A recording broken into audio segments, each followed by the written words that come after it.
Hi viewers, welcome to our channel. Nandamuri Balakrishna గారి హీరోగా బోయపాటి శ్రీను గారి దర్శకత్వంలోని భారీ అంచనాల మధ్య తెరకెక్కిన సినిమా అఖండ పార్ట్ 2 తాండవం. మరి ప్రస్తుతానికైతే మాత్రం ఈ సినిమా డిసెంబర్ 12న వరల్డ్ గ్రాండ్గా రిలీజ్ బాలయ్య బాబు గారికి, బోయపాటి గారికి ఓ మంచి విజయాన్ని తెచ్చిపెట్టింది. ప్రస్తుతానికైతే బాక్స్ ఆఫీస్ దగ్గర 4 రోజులను విజయవంతంగా పూర్తి చేసుకున్న ఈ సినిమా 5వ రోజుని కూడా యాడ్ చేసుకుంది.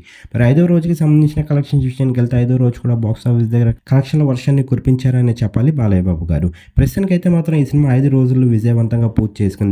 5వ రోజు 2 తెలుగు రాష్ట్రాలతో పాటు వరల్డ్ వైడ్గా కూడా 13 కోట్లని వసూలు చేసింది. మరి సాలిడ్ కలెక్షన్స్ని రాబట్టిందనే చెప్పాలి. 5వ రోజు కూడా ప్రస్తుతానికి అయితే 50% కంటే ఎక్కువే రికవరీ చేశారని చెప్పాలి బాక్స్ ఆఫీస్ దగ్గర. మరి ఈ సినిమా కనుక మీరు చూసినట్టుగైతే సినిమా ఎలాగుంది, ఈ సినిమా బాలయ్య బాబు గారికి ఎలాంటి విజయాన్ని ఇచ్చింది, మరి బాలయ్య బాబు గారి నెక్స్ట్ సినిమా కోసం ఎంతమంది ఏది చూస్తున్నారో కింద కనిపిస్తున్న కామెంట్ బాక్స్లో కామెంట్ చేయండి. ఈ వీడియో కనుక మీకు నచ్చినట్లయితే లైక్ చేయండి, షేర్ చేయండి. మరిన్ని ఇంట్రెస్టింగ్ అప్డేట్స్ కోసం చూస్తూనే ఉండండి అవర్ ఛానల్.